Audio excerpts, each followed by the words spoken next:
Hi everyone, welcome to our channel NCERT Science. This video is a continuation of the NCERT Science series for class 9, and today we will be talking about chapter 2 in NCERT Science, Atoms and Molecules. So this is a chemistry chapter and I hope you find this video helpful.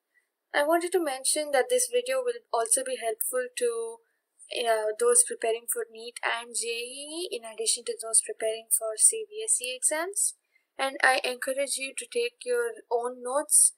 I will be presenting in my own words. I will have pictures from the NCERT textbook that I found online, but like I say in every video, I recommend you to maintain your own notes so it will help you remember better.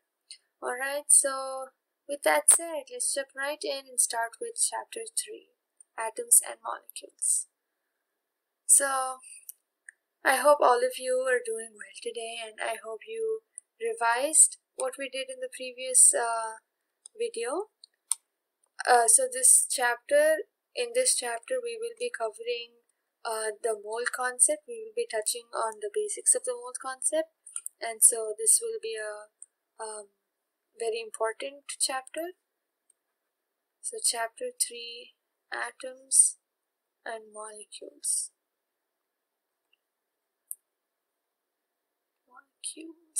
Alright. Atoms and molecules. Alright, so as always, all this is an introduction and an overview of atoms and molecules. So this talks about ancient Indian and Greek philosophers like we talked in the previous lessons, and it says that the idea of divisibility of matter was considered long back in India, and around 500 BC, that's a very long time ago. So the Indian philosopher Maharshi Kannad postulated that if we go on dividing matter, he called matter Padharth, we shall get smaller and smaller particles, which will become Paramanu. Okay, so Padharth becomes Paramanu. That's what we call matter becomes atoms, right? When we divide matter, that matter is divisible into smaller units called atoms, and atom is the smallest particle of matter. That's the basic definition of atom, and that's what he said, that division will not be possible beyond atom, but we came up with subatomic particles later. This was in 500 BC, so that was great then. Alright, so Greek philosophers like Democritus and Leucippus suggested that if we go on dividing matter, a stage will come when particles obtained cannot be divided further. Alright, so these Democritus called these atoms. Again, this was great back then, but now we know that there are subatomic particles, protons, electrons, and neutrons. Alright, so Antoine Lavoisier, he is an important scientist. You will find him in many other places as well. He discovered quite a few things, and yeah, let's start. Laws of chemical combination. There are two laws of chemical combination. One would be law of conservation of mass, and the second one would be law of constant proportions. Alright, so two laws of chemical combination were established by Lavoisier and Joseph. So the first one is the law of conservation of mass, which says which is about how mass is conserved during chemical reactions. Alright, so there is a small activity. Again, all the activities that NCERT mentions, most of them are set up in such a way that you can try them at home. If you have copper sulfate, barium chloride, I don't expect you to have these handy around at home, but most of the other activities can be tried at home. Alright, so the law of conservation of mass states that mass can neither be created nor destroyed in a chemical reaction. Alright, so the law of conservation of mass states that mass can neither be created nor destroyed in a chemical reaction. It can only be converted from one state to another. Alright? So the law of conservation of mass and energy are very similar. The law of conservation of energy says the same thing. Energy can neither be created nor destroyed. It can only be transformed from one state to another. But for law of conservation of mass, there is no continuation. It ends here. That's it. So mass can neither be created nor destroyed in a chemical reaction. Okay, in a chemical reaction is an important clause. That's what completes the law. Right, so we have law of constant proportions, and it says, noted that many compounds were composed of two or more elements, and each such compound had the same elements in the same proportions, irrespective of where the compound came from or who prepared it. Alright, this, I don't want to block the content by underlining, so within the parentheses, important, very important. Alright, so it says in a compound such as water, the mass of hydrogen and the mass of oxygen is always 1:8. So water is H2O, and the mass of hydrogen is 1 AMU, and the mass of oxygen is 16 AMU. So there's two atoms of hydrogen. So the mass of 1 AMU hydrogen, there are two atoms present with 1 AMU mass for hydrogen, and for oxygen there is one oxygen atom with 16 AMU mass. So the ratio would be 2:16, and once we simplify it, it would be 1:8.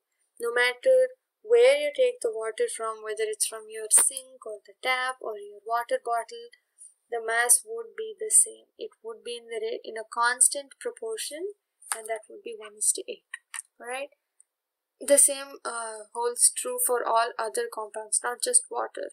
Right, so there's ammonia, nitrogen and hydrogen, always present in the ratio 14:3. So ammonia is NH3. So there's one atom with the mass 14 AMU and 3 atoms with the mass 1 AMU. So their ratio would be 14:3. Alright, and that is true for any sample of ammonia, whether you take it from a lab in one school or a lab in a chemist's lab. It doesn't matter.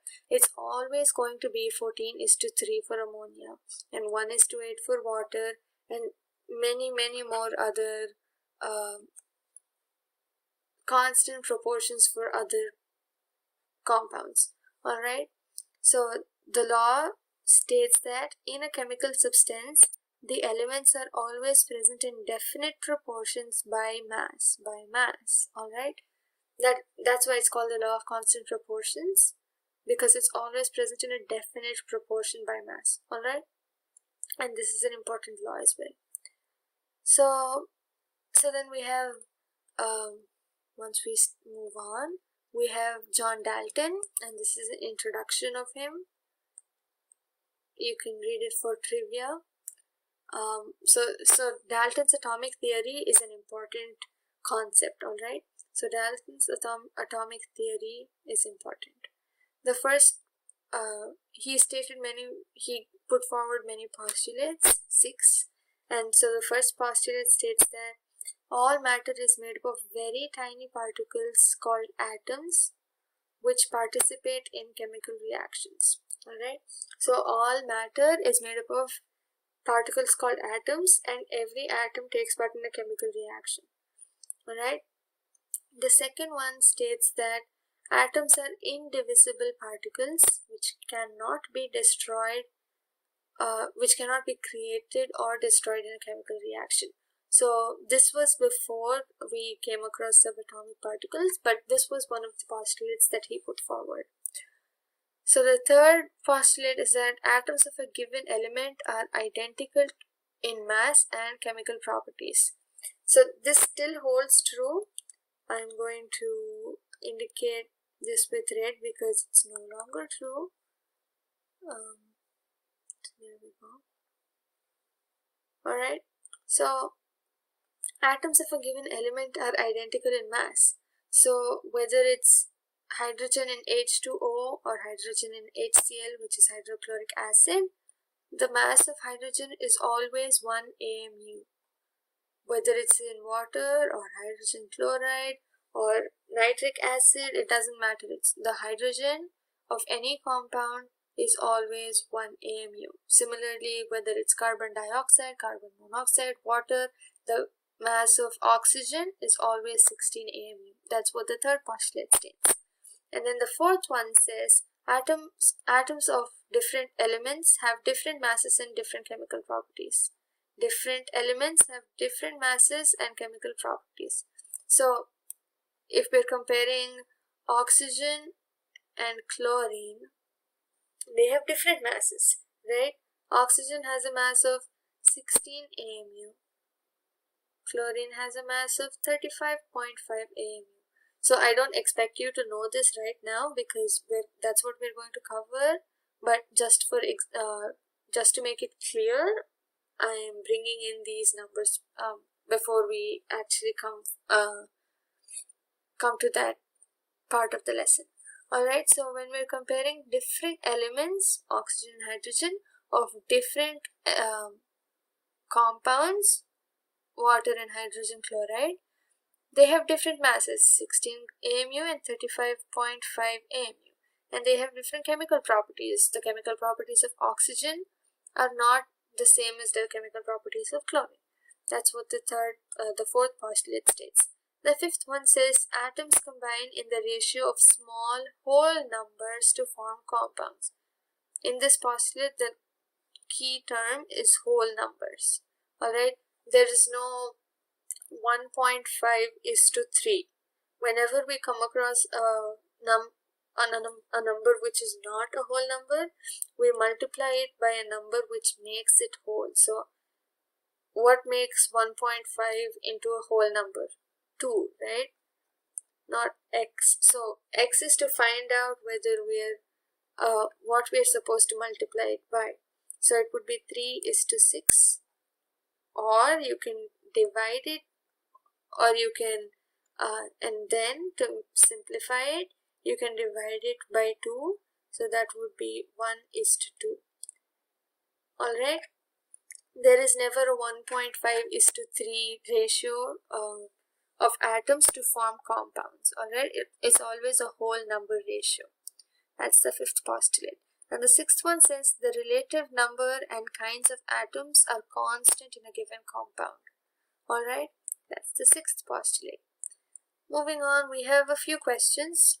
Again, I want you to try these questions on your own, and because whatever is tested here, whatever is asked of you here, we have already covered previously in this part of the lesson. So you should be able to do these questions, and if you are not able to do it, think about it. Feel free to pause or rewind, watch it again. Make sure you understand it, discuss it with your friends, your teacher, whoever can help you out, and come up with the answer on your own. Alright? So moving on, what is an atom? Good question. We're here to answer it. Alright, so an atom, generally speaking, is the smallest unit of matter. Alright? And there's this traditional definition that I remember memorizing. An atom is the smallest particle of matter that may or may not exist independently, but always takes part in a chemical reaction. I read that in 6th class or 5th class, I don't remember, but I still remember that so well. So I don't know if they're still accepting that definition, but it's the smallest unit of matter. Alright.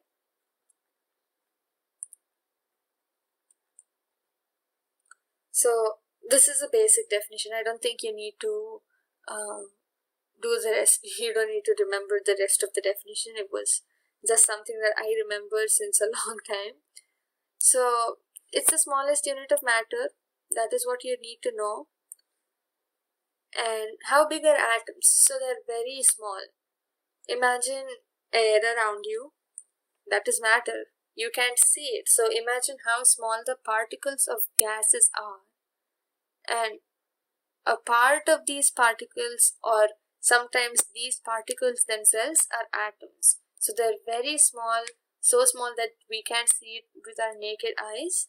And an approximate measure is 1 nanometer. Alright, and 1 nanometer is 10 power negative 9 meters. We covered this in the previous chapter. I hope you remember that. So 1 nanometer is 10 to the power negative 9 meters, and that is the radius of an atom. Alright, that's how small it is. So here are relative sizes that they give you to help you gauge how small an atom is. So if you see imagine how small an ant is, that's 10 to the power negative 2 or 3. And so the atom of the radius of an atom is 10 to the power negative 9, 10 to the power negative 10, somewhere around that. So it's like 3 times smaller, or many more times smaller in most cases. That's how small an atom is. Alright, so if atoms are so insignificant in size, why should we care about them? That's probably what's going on in your mind right now. They're like, atoms are so small, why do we need to care about them? Why is there a whole chapter about it? Because that's exactly what there is around us. What the pen I'm holding to write about this here on the screen, that is made up of atoms. The computer that I'm recording in is made up of atoms. The device you're watching through is made up of atoms. The air you're breathing is made up of atoms. I can keep going on like this. So atoms they constitute everything that you can see, things you even cannot see. They're all made up of atoms. That is why atoms are a huge deal. Even though they're insignificant in size, they play a very important role in the world around us, which is why an entire chapter is dedicated to atoms and molecules. Alright, so what are the modern day symbols of atoms of different elements? So they're saying modern day here because previously there were different symbols of atoms. That's what you see here. So hydrogen was represented by a dot in a circle, and carbon was represented by a shaded circle. This is hydrogen, this is carbon. Oxygen was represented just by a plain circle, and phosphorus was represented by something that looks like the peace symbol. Stuff like that. Alright, so you can see here sulfur is a plus sign in a circle, iron has the letter I in a circle, copper has the letter C, and so on, right? So there weren't many elements that were found previously, so there's like 16 here, so it might have been easy for anyone to remember these symbols, but today there are 118 elements, so remembering once what goes in what circle for every 118 elements is not going to happen. That's why they came up with another representation. But this was the traditional way of representing atoms, of representing elements in the form of symbols. Alright, so this was the traditional view. Alright, so the names of elements were derived from the name of the place where they were found for the first time, the name of the place. That's why for copper, the symbol for copper is Cu right now. And there is no U in copper. There is no U anywhere in copper. But it was found in Cyprus. Copper was found for the first time in Cyprus, which was why it was named after this place, hence the U. Alright. And there are many more elements like that. Like there is californium, that was found in California. There's, I think, a tennessinium, which is found in Tennessee. there is an americium which is found in America. There's many more like that. Sometimes it doesn't make sense and you're left wondering, why is it named Californium? I don't think there is any scientist named California, but sometimes they named it based on the place where they were found, which is why the confusing names of elements. Alright, so IUPAC is an organization of sorts that names elements that names symbols and units and basically everything to make our lives harder. So yellow, gold was taken from the English word meaning yellow. Sometimes it was taken, sometimes the names of elements were taken from specific colors. Sometimes they were taken through names of the places, sometimes the names of the scientists. Whatever IUPAC felt like doing, that's what they did. Alright. So then there's a rule that says for an element, when there is a symbol, there may be one letter symbols or two letter symbols. Alright. So if there's one letter, you're good. It always has to be capital. Red capital letter. You can't say hydrogen, so hydrogen is H, right? You can't say for hydrogen I am going to write the element as H. This is wrong. Capital H is right. Alright. And for elements with two letters, the first letter should be capital. The first letter should be capital and the second letter should be small. Alright, so for aluminum,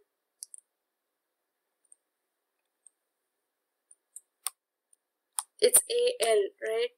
So based on this rule here, it should be A capital L, but this is wrong. According to this rule here, the first letter is capital and the second letter is small. This is right. Alright.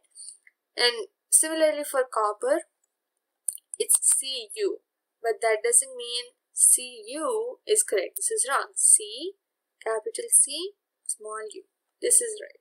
Alright. So for chlorine, for silicon, for calcium, for Ne2, for sodium, copper, zinc, any two-letter symbol for an element, the first letter should be capital and the second letter should be small. But when there is one letter only, the first letter should be capital. Alright. So chlorine has capital C, small l, zinc has capital Z, small n, stuff like that. Alright. So this is what you have to remember. So why this is, the reason behind this is that for cobalt, it's CO, but the C is capital and O is small, because if you write C and O is capital, it would be carbon monoxide, not cobalt. So if you have two, if you write both the letters as capital, there would be a confusion between cobalt and carbon monoxide, which is why the rule. This is a very important rule, because we need to avoid confusions like that. Alright, so there are also names of elements from Latin, German or Greek, making things harder for students. Yes, so iron is ferrum, so Fe, sodium is natrium, so Na, potassium is kalium, so K, and that's how it is. Alright, I moved the wrong thing. Alright, so let's learn about atomic mass. So the most remarkable concept that Dalton's atomic theory proposed was that of atomic mass. Okay, so according to him, each element had a characteristic atomic mass. That means it had a unique atomic mass, and the theory could explain the law of constant proportions so well that scientists were prompted to measure the atomic mass of an atom. Alright, but it was difficult, so relative atomic masses were determined using the laws of chemical combinations and the compounds formed.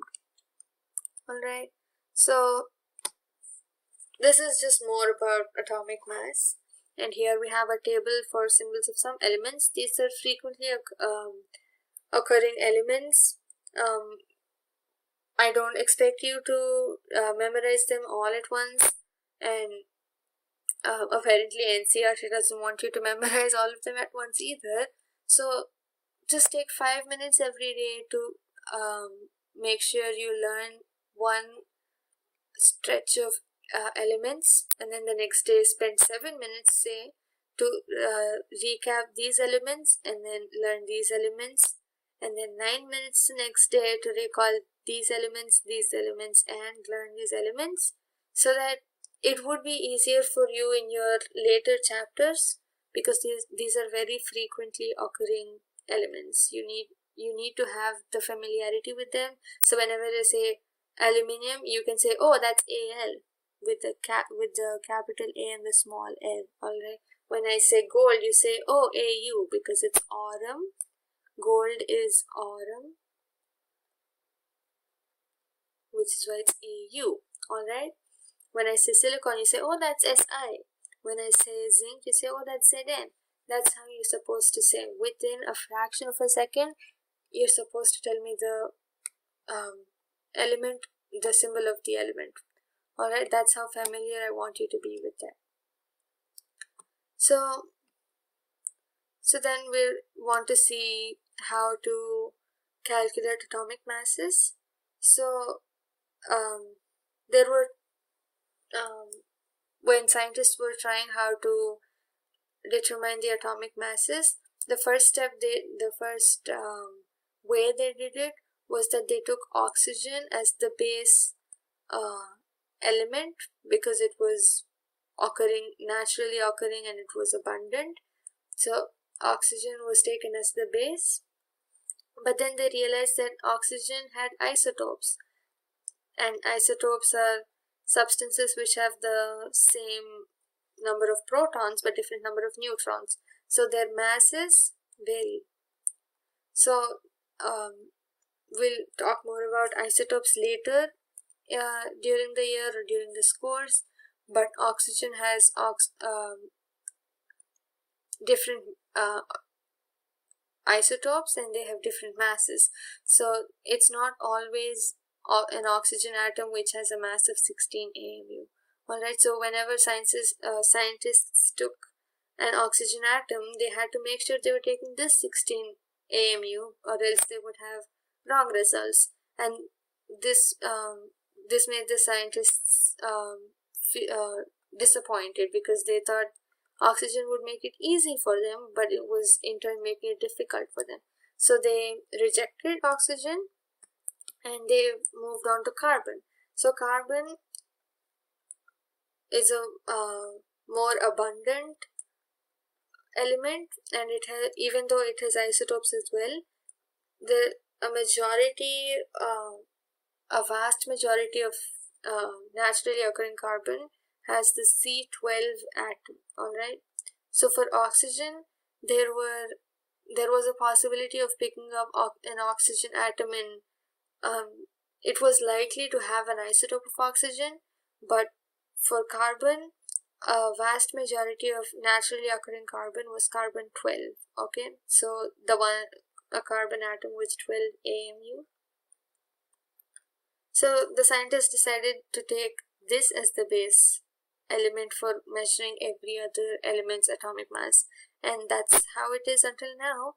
Carbon is taken as the base element because of its abundance and because of how it doesn't show many isotopical properties. Alright, so this is just another way to remember, an easier way to connect to the concept that's being discussed right now. Alright, so relative atomic mass of an atom is defined as the average. Move here. Nope, it's not moving. Alright, so the average mass of an atom as compared to 1/12 the mass of a carbon 12 atom. Alright, so this is important. Again, I don't want to hide the content. So as compared to 1/12 the mass of one carbon 12 atom is very important. Alright, so these are a few atomic masses of these are the atomic masses of a few elements. Hydrogen has 1 AMU or U. AMU is atomic mass unit. Atomic mass unit, and it can also be said it can also be represented as just U. So hydrogen has 1 AMU, carbon has 12, nitrogen has 14, oxygen has 16, sodium has 23, magnesium 24, sulfur 32, chlorine 35.5, calcium 40. There are many more, but these are simple to remember, and they're frequently occurring elements, so it would be helpful for you to remember those. Alright, so how do atoms exist? Atoms of most elements are not able to exist independently, which is why if you rewind to my to when I talked about the definition of atom that I learned previously, I said that may or may not exist independently but always take part in a chemical reaction. This is the most elements are not able to exist independently. Alright, so you always find elements that pair with other atoms of other elements or atoms of the same element, but most of them are not able to exist independently. Alright, so there's another few more questions here, and then we move on to what is a molecule. So now we are once we are comfortable and confident with atoms, we'll move on to molecules. Alright, so molecule is a group of two or more atoms that are chemically bound together and are tightly held together by attractive forces, and it can be defined as the smallest particle of an element. So atom is the smallest particle of matter, and molecule is the smallest particle of an element or a compound. Okay, and it is capable of having independent existence, and it shows all the properties of that substance. Alright, and atoms of the same element or of different elements can join together to form molecules. So if we divide that statement into two parts, the first part will say atoms of the same element can join together to form molecules. This is number one. So if you take hydrogen, it joins with another hydrogen atom, so it's of the same element, to form a molecule, the hydrogen molecule. The second part would say atoms of different molecules can join together to of different elements can join together to form molecules. So if you take hydrogen again, but you take chlorine this time, they would join to form hydrogen chloride, which is a gas. Alright, hydrogen also is a gas. Unless you subject it to different conditions, they form as gases. Alright, so that is what a molecule is. Moving on, we have molecules of elements. So they're constituted by the same type of atoms. Molecules of many elements like argon, helium, etc. are made up of only one atom of that element. Such gases are called noble gases or inert gases because they don't combine with any other atoms of other or the same element. Alright, but then there are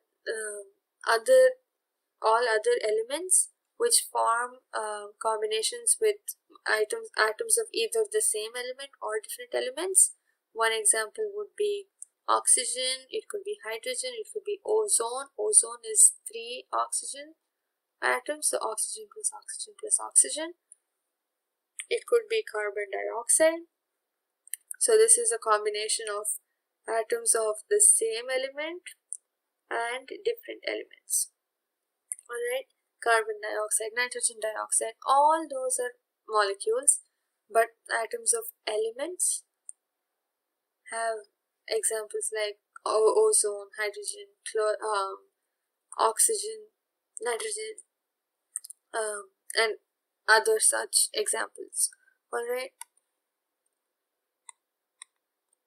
so atomicity of nonmetals, there are so the atomicity is the number of atoms that it combines with. If you take argon, it's just argon, it does not combine with another molecule with another atom of argon, so the atomicity is 1. Same holds true for helium. There is only one helium. It does not combine with another atom of helium, so its atomicity is 1 as well. But if you take oxygen, oxygen combines with with another atom of oxygen to form oxygen gas, which is why its atomicity is 2. Similarly for hydrogen, H2, nitrogen is N2, chlorine is Cl2, phosphorus is P4, sulfur is S8, which is why it's tetraatomic and polyatomic. Tetra means 4, poly means many. Alright, so these two are important, phosphorus and sulfur. P4, S8, there's no P3, there's no P2, there's P4 and S8. These are important examples. Alright, and then we have molecules of compounds. So we just talked about molecules of elements. We're not going to talk about molecules of compounds. That join together in definite proportions, atoms of different elements that join together in definite proportions to form molecules of compounds. Okay, so one example of a molecule of compound would be carbon dioxide that I just gave here. Forms it combines between atoms of different elements. So carbon, there is carbon, and then there is oxygen. So that's an example of a molecule of a compound. We have water, ammonia, carbon dioxide, carbon monoxide, nitrogen dioxide, and other such molecules. Alright, there are many examples. Other than this, there's HCl, there's HNO3, HCO4, but that's all what we will learn later. Alright, so this is another activity that you can do theoretically as well. Hydrogen has the mass ratio to atomic mass of 1:1, so the simplest ratio would be 2. Oxygen has 8:16, 1/2, so simplest ratio would, so it would be 1, and that's why the ratio of the total, the ratio by the number of atoms for water is 2:1. Alright, so 2 atoms of hydrogen, H2, and 1 atom of oxygen, O, which is why it will be 2:1. Alright, and now we're moving on to what is an ion. So an ion is a charged species, okay, and they may consist of a single charged atom or a group of atoms that have a net charge on them. So the keyword here is single charged atom or a group of atoms that have a net charge on them. Alright, so it can either be negatively charged or positively charged.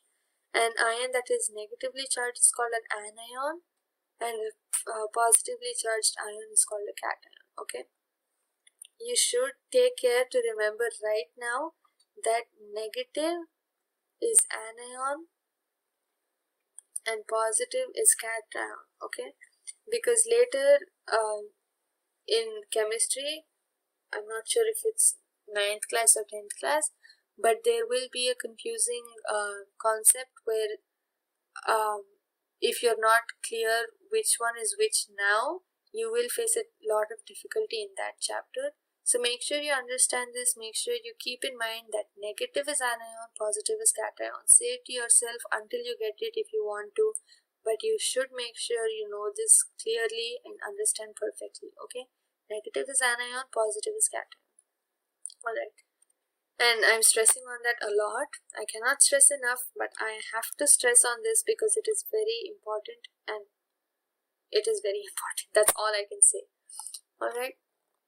So some ionic compounds: calcium oxide, calcium, and oxygen. And the ratio by mass is 5:2 because the mass of calcium is 40 and the mass of oxygen is 16. So if you divide 40 by 16, 40 by 16, it would give you 8, it would give you 5:2. 8 5s are 40 and 8 2s is 16. And magnesium sulfide similarly is 3:4. Sodium chloride is 23:35.5 because sodium is 23 and chlorine is 35.5. Alright, and then we move on to writing chemical formulae.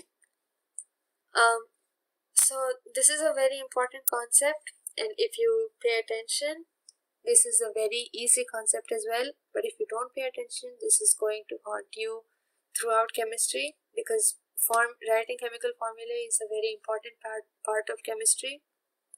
Once you get this will be a piece of cake for you. But if you don't get it, make sure you go back, pause, or go back and listen to it again, but make sure you understand it very well, okay?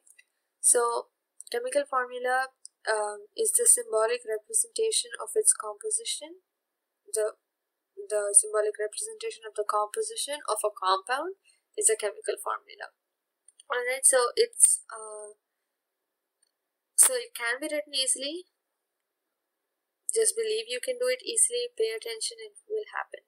Okay, so we need to learn the symbols and the combining capacity of the elements. That is important. So right now I recommend you learn whatever was given in the tables previously throughout the lesson until now, but the others you will be able to remember through practice and through time, alright, as time passes. Alright, so the combining capacity of an element is known as its valency. So valency is the combining power, is the combining capacity of an element. That is important, this definition. It can be used to find out how the atoms of an element will combine the atoms of another element to form a chemical compound. The valency of the atom of an element can be thought of as hands or arms of that atom. So if you imagine a person, how many other people can it connect with? Can this person connect with? It depends, right? If you're it can connect with 4, this person can connect with 4 other people, right? 2 from each hand, and 2 it can connect with another leg, let's say. Let's say they're standing in a circle. No, they just look like they're falling down, but that's what I mean. It depends on how many, this depends on the capacity.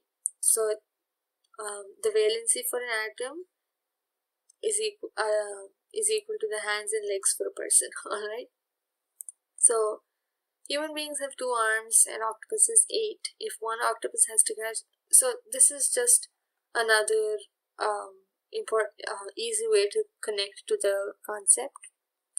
And the valencies of some common ions are given in table 3.6.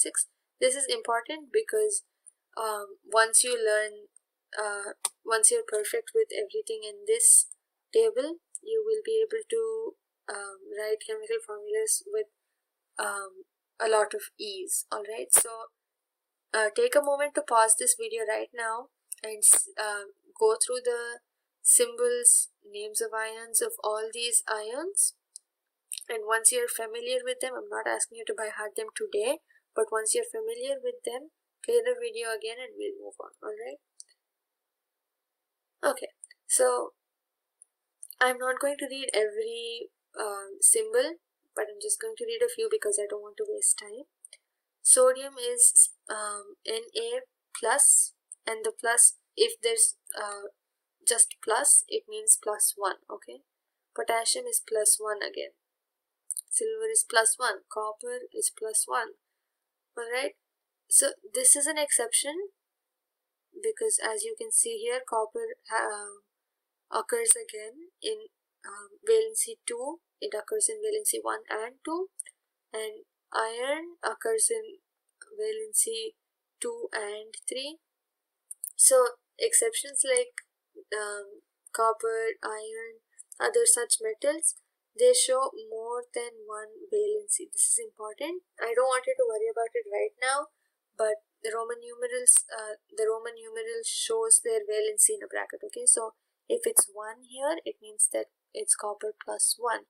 If it's 2 here in the within brackets, it's copper +2. All right. So magnesium has +2. Similarly, iron has +2, copper has +2, and iron here, because there's the Roman numeral 3 within brackets, it means it's iron +3. And these are metals, and then there are non-metals, hydrogen, hydride. Alright, hydride is H-, and then there's iodide, I-, Br-, Cl-. Oxide is O2-, sulfide is S2-, nitride is N3-. So when there are only a few elements given here, it would be easy for you to remember. So try to memorize these whenever you can. And then there's polyatomic ions. Ammonium is NH4 + 1. Hydroxide is OH - 1. Nitrate is NO2 - 1. And hydrogen carbonate is HCO3 - 1. And other such examples. Alright, so moving on, we have a few rules that you have to follow while writing a chemical formula. The valencies to charges on the ion must balance. Okay, they must balance no matter what. You're supposed to make them balance, and if you can balance them, it means that you have the right formula. Alright, so when a compound consists of a metal and a non-metal, the name or symbol of the metal is written first, and that is followed by the name or the symbol of the non-metal. Alright, so calcium oxide has it has calcium and oxygen. Calcium is a metal, oxygen is a non-metal, which is why we write calcium first, the symbol of the metal, and then we write oxygen next, which is the symbol of the non-metal. If I write this, would you be able to identify that it is calcium oxide?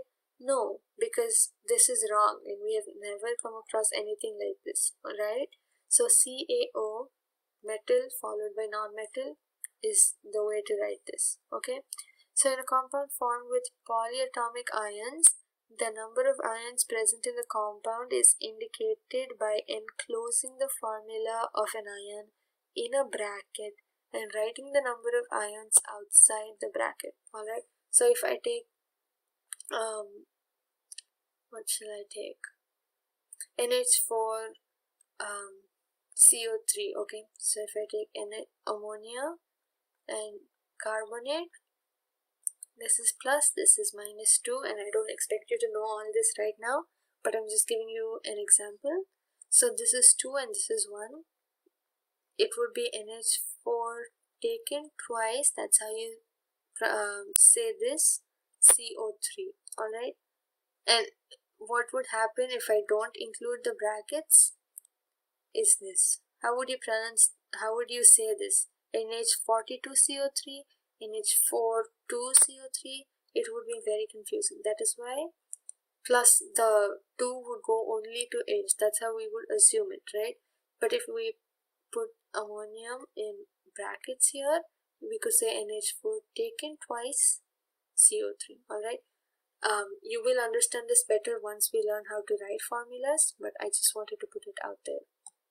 Alright, so formulae of simple compounds we are going to learn using the crisscross method. This is the crisscross method, and this is a very easy method, okay? So if you pay attention, you will be able to do this in no time. Alright, so hydrogen chloride. Hydrogen is H plus, chlorine is Cl minus. So it's plus 1 and Cl is minus 1. So I want you to draw an X here and eliminate the charges, okay? So just eliminate the charges, don't think about the charges. So step 1 would be writing the metal and non-metal with their valencies, charges included. The second step would be to ignore the charges and just look at these numbers here and write them down here, okay? So this is 1, so write down 1 here, and this is 1 again, so write down 1 here. And then you're supposed to write down H here again and Cl here, H1, Cl1. That will be your chemical formula, and because you have the same numbers, you don't need to mention anything. HCl. That is the formula for hydrogen chloride, and that's how they came to this conclusion too.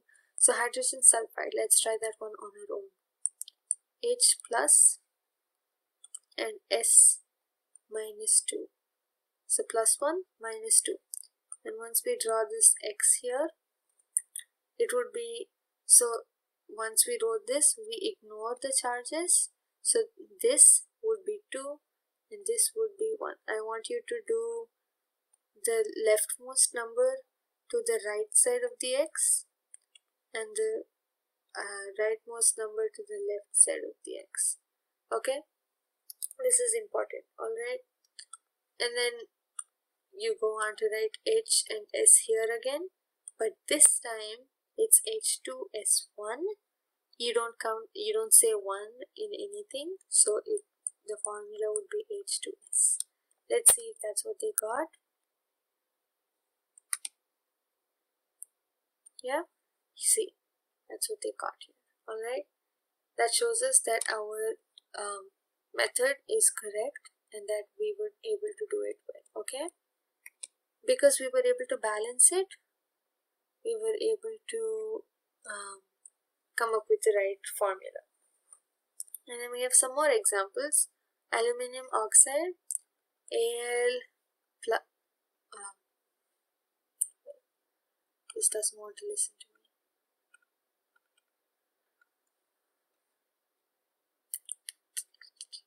I apologize. So I want you to try out examples 3 and 4, and we will do some more examples. One of these here. So aluminium oxide has aluminium and oxygen. So aluminium would be Al plus 3 and oxygen would be O minus 2. So once we have these written, that's the first step. The second step is to ignore the charges, put down the cross mark, carry the right number to the left side of the circle and the left number to the right side of the cross. Alright, so we have 2 here and 3 here, and then we write down Al and O again, and this time it's Al2O3, and because nothing's 0 and nothing can be cancelled, the formula would be Al2O3, which is what they got here. Alright, similarly try calcium oxide by yourself. If you got it, great job. You are on the way to making this very easy. With practice you will be able to make it easy. You will be able to find out the formulas by just looking at it. So now I can just look at calcium and hydroxide and think, oh, calcium is Ca plus 2, hydroxide is OH minus 1, so it would be CaOH taken twice. Okay, this is what I wanted to talk to you about. CaOH taken twice. If you say CaOH2, it would just mean 1 atom of calcium, 1 atom of oxygen, and 2 atoms of hydrogen, which is wrong. CaOH taken twice would mean that 1 atom of calcium, 2 atoms of oxygen, and 2 atoms of hydrogen. Because we're multiplying O and H with 2, this would be the right way to represent it. Alright, so this is another example. NH4 taken twice, SO4. So ammonium taken twice, sulfate. Alright, but that's not how we're going to say. We're only going to say ammonium sulfate, but this is going to be taken twice here. Alright, so we have a few practice questions here. Write on the formulae of these, try it, and make sure you get them right. If you didn't get them right, there's no problem. Just rewind the video, watch my explanation again, and you'll do great. Okay, so moving on to molecular mass and mole concept. Mole concept is a very important concept in chemistry, so pay attention. If you were sleeping so far, wake up and pay attention. Alright, so molecular mass. The molecular mass of a substance is the sum of the atomic masses of all the atoms in a molecule of the substance. Okay, so the sum in this definition, the keyword would be sum, because you're adding up all the atomic masses in the molecule. That's why it's called molecular mass, as opposed to atomic mass. Molecular mass is the mass of all the atoms in the molecule. Alright, so it's the relative mass of a molecule expressed in atomic mass units, which is AMU or just U. Alright, so then there's a calculation of the relative molecular mass of water. H2O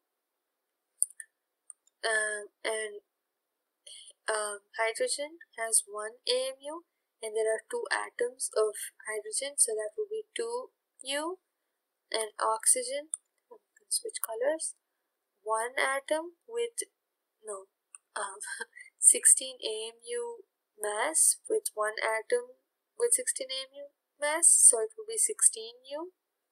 And once you add them, you're going to have to add these, right? It would be 18U. That's what they came up with. Alright, HNO3, another example. HNO3, hydrogen, 1 atom into 1 AMU, nitrogen, 1 atom into 14 AMU, oxygen, 3 atoms into 16 AMU. Alright, so that would be 1 plus 14 plus 48. Alright, and once you add them all up, it would give you 63U. That's what they came up with. Alright, so it's just basically knowing the atomic masses of all this. And I know this because I have been saying it over and over again since I've been doing this. So I remember. I don't expect you to know on the first day, but make sure you put in effort to remember it. Okay, and then moving on, we have formula unit mass. This is also this is a concept that is frequently misunderstood with molecular mass. So formula unit mass of a substance is the sum of atomic masses of all atoms in a formula unit of a compound. Okay, this is a formula unit mass, as the name suggests, is the mass of the atomic masses of all atoms in a formula unit of a compound. Okay, so the formula unit mass is calculated in the same manner as we calculate the molecular mass, hence the confusion. But the only difference is that we use the word formula unit for those substances whose constituent particles are ions. Okay, so constituent particles are ions, we use formula mass unit, a formula unit mass, and for those which are molecules, we use molecular mass. That's important. differentiate between formula unit mass and molecular mass. So when I was doing CBSE, there was this question that could be expected, a theory question that said differentiate between formula unit mass and molecular mass, and most of the students get it wrong here. So just stress on this and make sure you understand the difference. Formula unit mass is for ions. Let me switch colors. Alright, so formula unit mass is for ions and molecular mass is for molecules. Okay, molecules, that's a U. That's a U. Okay, so the formula unit mass of CaCl2 would be, if it's CaCl2, so here the ions are calcium and chlorine. So chlorine has one atom with 40 AMU. Did I say chlorine? I meant calcium. Calcium has one atom with 40 AMU, and chlorine has two atoms with 35.5 AMU. So that would be here. That would be 40 plus 70, because 35 times 2 is 70. That would be, I'm sorry, 35 times 2 would be 71, and that would be 111 AMU, or 111U, which is what they got here. Alright, so there's a few more questions. Make sure you do everything. When I was doing NCERT here, I used to do a few of these molecular masses and I used to skip the rest. I used to do a few of these and I used to skip the rest. Don't do that. Practice helps you. Trust me. And try to do everything. Try to cross out everything once you do it, so it gives you that sense of satisfaction that you did everything. Alright. So then we have mole concept. A big concept. Mole concept, important. Take an example of the reaction of hydrogen and oxygen to form water. So 2H2 plus O2 gives 2H2O. So we have a tendency to say H2 plus O2 gives H2O. But do you see anything wrong here? It's not balanced. There's two atoms of oxygen here, but there's only one here.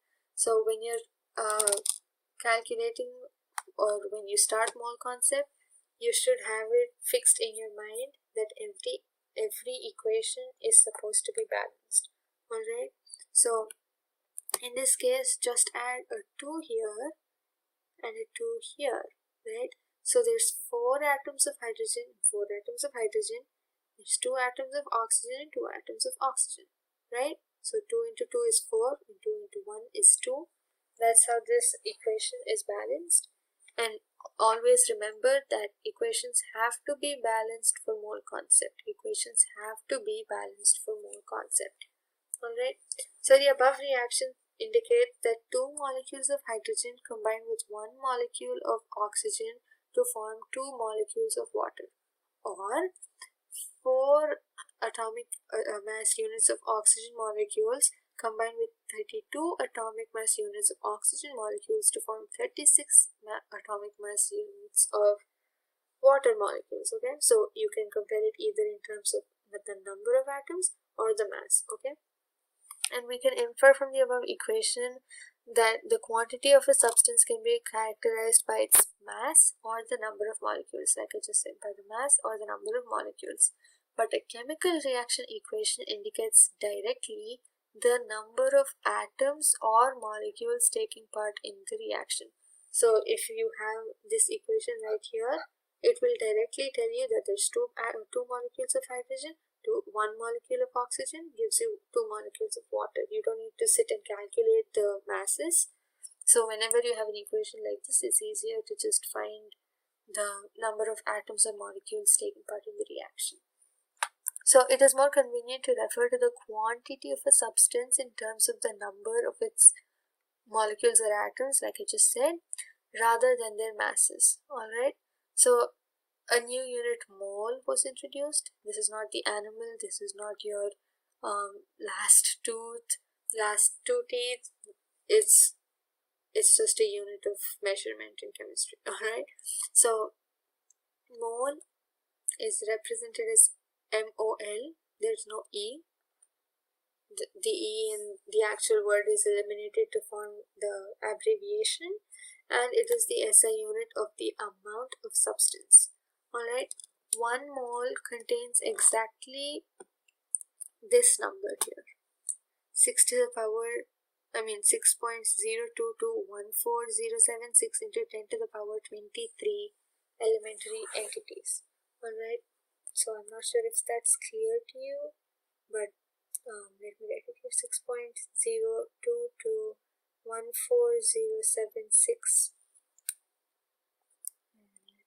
here times 10 to the power 23 particles.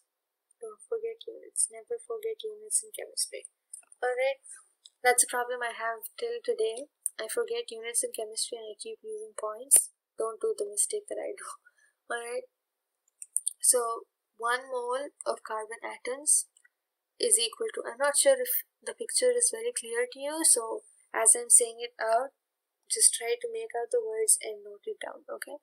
So 1 mole of carbon atoms is equal to 6.022 into 10 to the power 23 atoms of carbon, or 12 grams of carbon atoms. 1 mole of hydrogen atoms is 6.022 into 10 to the power 23 atoms of hydrogen, or 1 gram of hydrogen atoms. So if you observe this, you will see a pattern here, that no matter what the substance is, when you say 1 mole of and substance, it's always 6 to the power 022 into 10 to the power 23 particles. Okay, that's the relationship between mole, Avogadro number, and mass. So this is the Avogadro number. When I learned about this word for the first time, I had so much fun saying this that I used to keep saying this over and over and laugh about it. Alright, so Avogadro number is N, represented as N sub A. Okay, capital N and capital A written as a subscript there. Okay, so it's N sub A, or Avogadro number. So this is a fixed numerical value when expressed in unit mole per mole, and it's called the Avogadro number. So 1 mole of anything is 6.022 into 10 to the power 23 in number. So another example would be 1 dozen is 12 numbers of something, 1 score is 20 numbers of something. Alright, and they gave 1 gross is 144 numbers of something. So it's just like that. Alright, so then this is just more explanation about mole. Atomic mass of hydrogen is 1 unit atomic mass unit. So gram atomic mass of hydrogen is 1 gram. Alright, so the mass of 1 mole of a substance is equal to its relative atomic or molecular mass in grams. That's what the gram atomic mass is. The relative atomic or molecular mass in grams is the gram atomic or gram molecular mass. So for hydrogen it would be 1 gram. For oxygen it would be 16 grams. Gram atomic. So gram atomic mass is the relative atomic mass expressed in grams. Gram molecular mass is the relative molecular mass expressed in grams. Okay, that's important. And then I meant to erase it. Alright. So then we have a little more explanation just go through this, and then we have a few questions. So I'm going to solve one with you. Calculate the number of moles for the following: 52 grams of helium. So then the number of moles is small n, the given mass is small m, the molar mass is capital M, the number of particles is n, the Avogadro number of particles is n sub a. Alright, so for the atomic mass of helium, which is capital M here, it's 4 atomic mass units, 4 AMU, and the molar mass of helium would be 4 grams. So the number of moles would be 52 grams by 4 grams. 52 is given here, so that would be 13 moles. Alright, so that's how you do the second one. That's how you do the rest of the problems here. And so you have example 3.4, and you have solutions given as well. So if you're not able to calculate, go through the solutions, but I want you to try it on your by yourself first without looking at the solution, and then if you're not able to get it, look at the solution. Sometimes even when you are able to get it, we might have done it in a longer process. So even if you get it right, look at how they did it. So maybe you find a simpler way to do it, or maybe you find out, oh, I had a doubt in this step, I didn't know what to do, but I just guessed and did it and came out right. Remember that this step was because of doing something that you had a doubt in. Alright, so whether you got it right or not, just try to look at the solution so you have a better idea and you feel more confident. And you have a few questions here, and then that ends the chapter. These are recap points that you can go through on the day of your exam or before the day before your exam. And here are a few exercises that you can do once you feel confident. This is a group activity that you can just do for fun. And it's time for points to recap. So I'm going to go through whatever we did in this video today. So first we did the laws of chemical combination, we did the law of conservation of mass, we did the law of constant proportions, and I forgot to add, but we also did Dalton's atomic theory that had 6 postulates. So that's also something that we did. And then we introduced an atom. We know what an atom is right now.